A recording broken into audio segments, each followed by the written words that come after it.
that's one that might feel hard this week, this topic. So over the next few minutes, let's talk about how to explain what rape is to your 10-year-old if he's asked you and you feel completely sort of taken aback and on the back foot. Welcome back to Sitting in a Car. I'm Sarah Sproul, and I sit in a car with you each week, answering a question to help you raise your confident and caring young person who respects themselves and the people around them.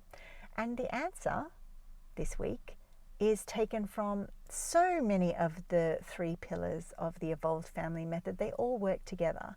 But so to reduce overwhelm, and we don't have huge amounts of time in sitting in a car each week, I'm going to focus mainly on information from the courage pillar. There are 16 different strategies inside that courage pillar, which helps us really speak up and take steps forward and build momentum. And we're going to focus on an overview of 3 of them today. So when a 10-year-old asks you this question about what is rape, you may feel quite taken aback, as the question asker has, because you weren't expecting the question.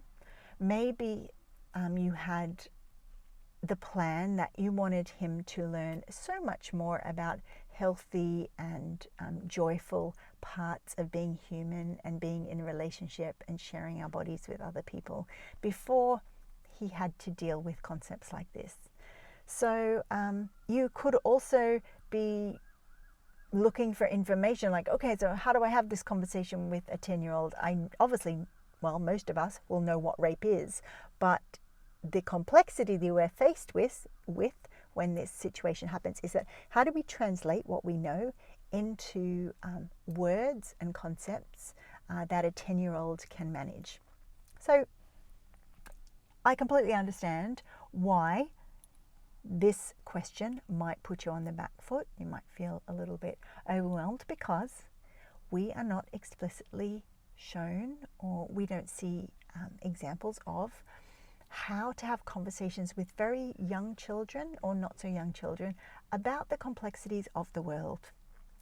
The dominant sort of approach with children is that we shelter them and protect them from complexity and pain and suffering because they're innocent. And there is so much about that feels natural. So of course we're going to go down that route. But there will come a point or an age at which our child reaches when we realize that actually it's not possible to shelter them. In fact, it's not helpful because they don't have the information they need to go out into the world and protect themselves, prepare themselves for what is out in the big wide world. So I've learned that when we rest back on this protect children from harm and pain and suffering, it is evidence that the courageous tongue-tied parent effect is in place, because we're not stepping up and finding incremental, small, easy, natural ways to talk about the world's complexity in a way that layers on information and skills and support and caring and love, so that our child over time develop awareness about very complex stuff in the world, right? So the courageous tongue-tied parent effect comes into play when we don't understand about layering. And layering is absolutely a sign. If we know how to do layering well, we are building our evolved communicating family, which is what we want. The sign of an evolved communicating family is that pretty much anything can be talked about. The child's needs are central. The work has been done by the adults in that family to manage their feelings of awkwardness and shame, maybe that they've got from their past, and they're absolutely focused on what to do if a parent in their community comes in and says to them they think they're doing the wrong thing. That would be one of the signs of an evolved communicating family, actually, that the adult has done so much work around their sense of being grounded in purpose and surety that what they're doing is right, that they can't be shaken by other people in their community who believe differently, because, and this is key, because they don't know what we know about how to protect kids in the best possible way. So courageous tongue-tied parent effect will cause us to spend time with things like how we're feeling, or trying to protect our kid and what other parents will think if our child has this information. And it's natural. It's not helpful, but it's natural and it's okay. So let's go through the 3 steps for this week, which come from the Courage Pillar, to help you deal with this situation where a child around the age of 10 comes to you and asks you what rape is and you don't really know where to start.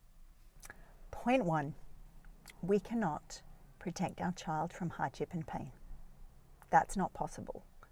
To be human is to feel all sorts of things, to learn that the world is not necessarily a safe place. Now, you might hear me say that and you're like, no, I don't want to tell my kid that. I want to protect their innocence. But I'm here to tell you that your kid already knows.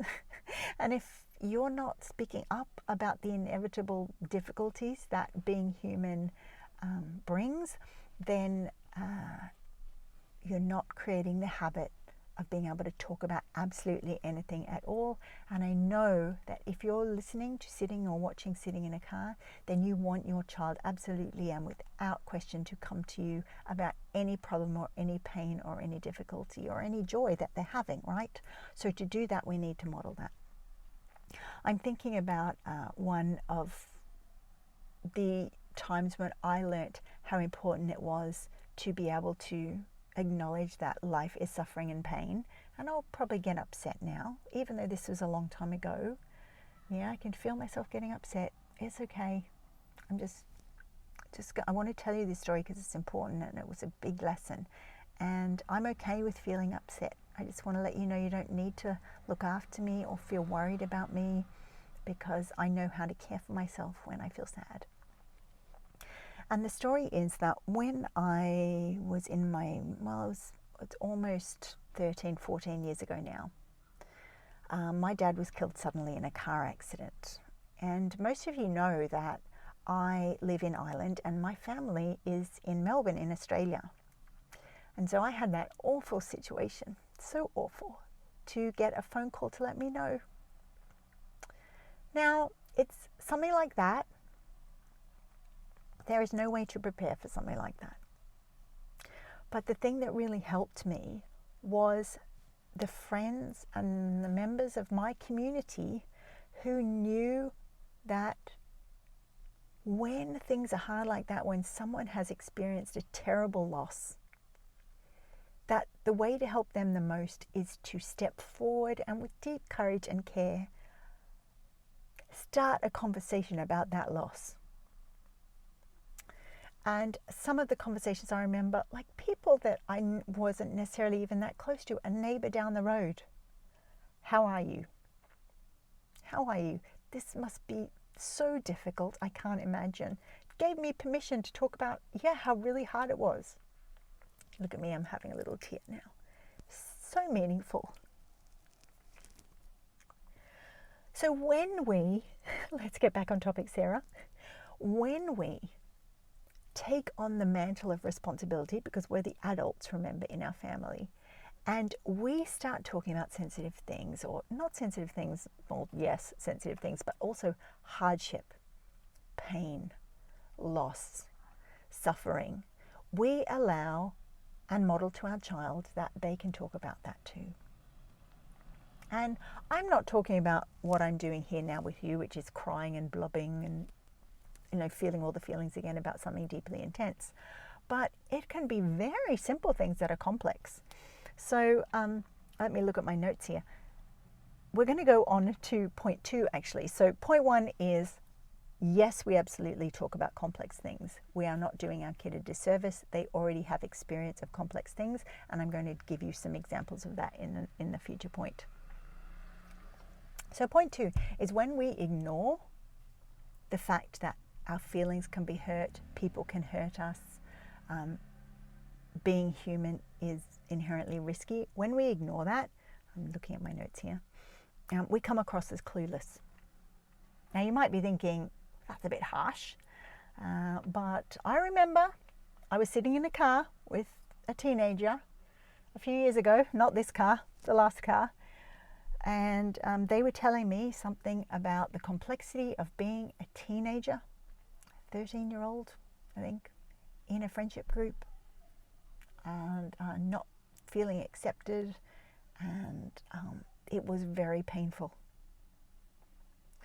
And I tried to, in a very clunky way, say, well, you know, there are other friends, and I tried to be understanding, but not to gloss over the pain. And that teenager said to me, Mum, you have no idea what it's like, or the hardship of being a teen. Now, I'm telling you that story, and I'm here to tell you, I absolutely remember very clearly the hardship of being a teen, but my mistake in that instance was to not really sit with the hardship and say, wow, it can feel so lonely to be rejected by the people you thought were friends. And it's not easy when you're different. Because I remember, like, I had really terrible eczema on my hands when I was 9, 10, 11, really, really terrible eczema.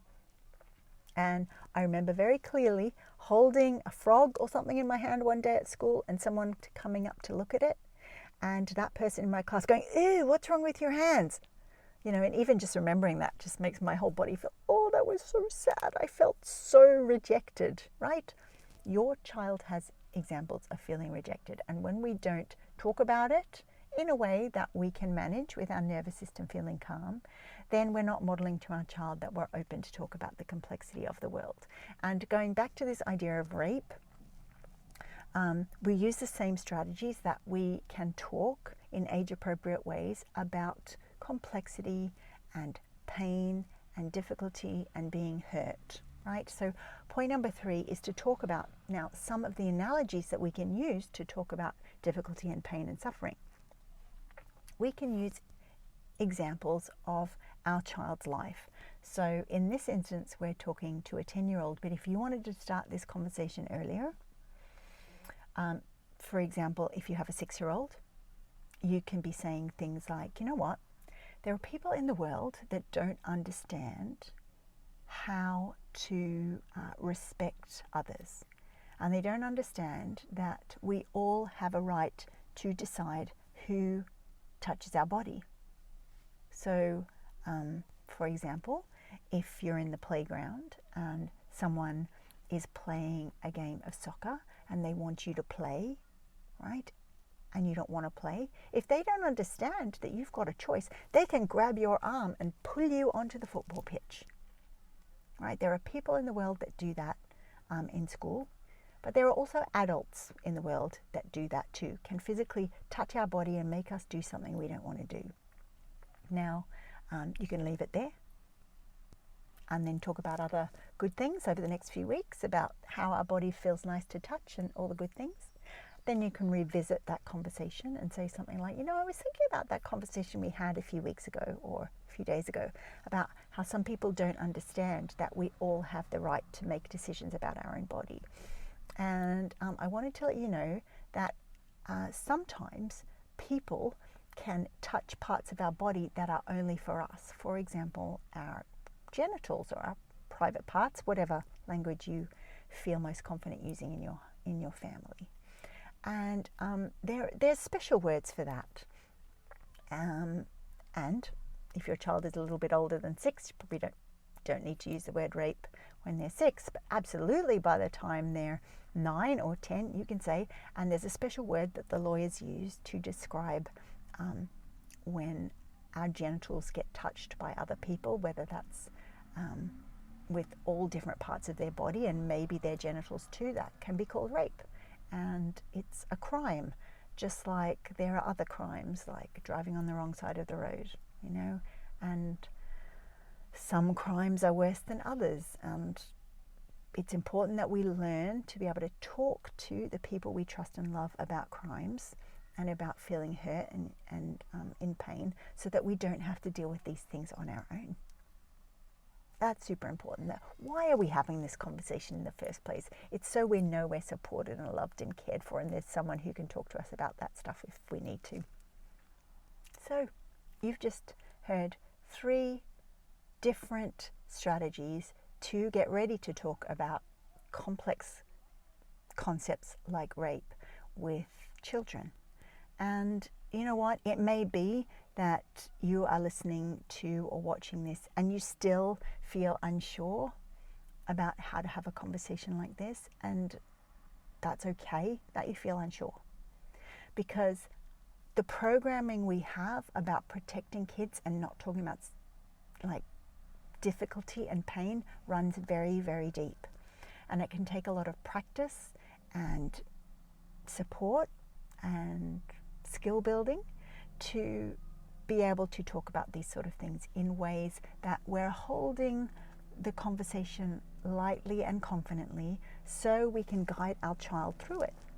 It would be wild to imagine that you'd be able to learn to do this after one 15-minute podcast. That's not kind, it's not compassionate, and it's not realistic. So if you would like to learn more about these sorts of conversations and how to lay the groundwork for them, or how to have them with children of all different sorts of ages, may I encourage you to put your name down for to be notified when the Evolve School opens, because we are in the season of the Evolve School opening. It's only a few weeks until the doors open.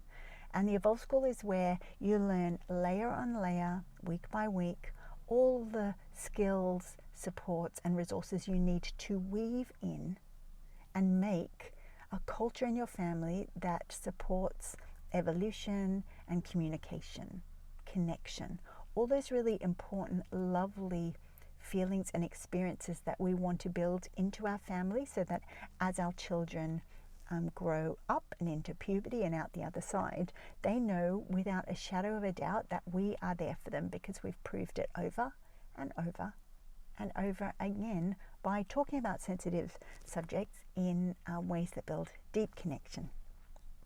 And that's sitting in a car for another week, where I've answered a question to help you raise your confident and caring young person who respects themselves and the people around them. And if you would like that link to put your name down to find out more about the Evolve School, have a look around this episode or my link in my bio, or go to sarahsproul.com/evolve.